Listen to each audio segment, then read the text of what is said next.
Tapos nitong nakaraan, nakita ko pala, parang, hindi ko alam kung trip-trip nyo lang yun, o magkaaway ba kayo ni J. King? Hindi. Ewan ko sa kanya. Ewan ko dun. Sino ba yung ano? Parang nakita ko lang Parang may naman yung... nag-viral kasi siya na rapper eh, no? Yung ba yung, hindi, sabi mo kasi ano, di ba, parang, May nakita ko lang yung pattern na yun. Yung parang pag may buang-buang sa liga, yun ang pinupush nila. Imbis na mag-push sila ng pang flip top, ang pinupush. pero may ano ba yun, yung ano na yun, yung rapper na yun? Hindi, halata naman eh. Pag sa ano eh, halatang merong mali Pero sa naging ano siya eh, naging viral siya ngayon eh, di ba? viral talaga. Gusto ko nga hamunin ng freestyle nun eh. Nakita ko eh. Ikaw? Ikaw? Ako?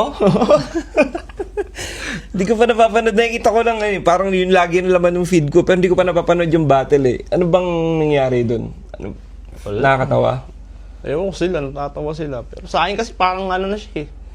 Parang cringe yan dating, awkward eh. Pero ano naman, parang kwela rin talaga. Kasi sinundo ng tatay pagkatapos nung Ayun nga, laban. nakita ko nga, may gano'n na linya. Parang sinundo ako ng tata. So ano lang siya, parang comedy na ano. Saan to ginawa?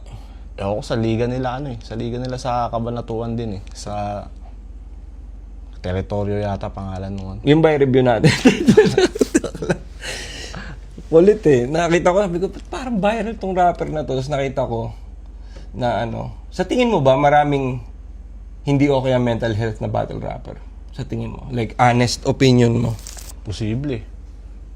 Posibleng yung battle rap na lang ang ano nila eh. Parang Keeping them sane. parang yung platform nila para ilabas yung kung ano nila eh. Yung rage nila, yung kung anong naiisip nila. So tingin mo, mas nakakatulong yun sa mental health nila?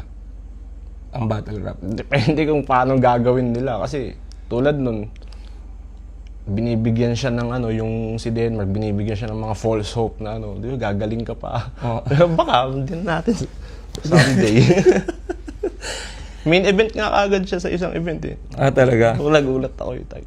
Ako main event ka agad. Hindi kasi ngayon, syempre, importante na rin yung ano eh, yung virality eh, no? Kumbaga, isa na yun sa... Yun din ang naisip ko, baka tinitake advantage lang nila yung season ng kasikatan na yun, tsaka para maangat yung liga rin nila.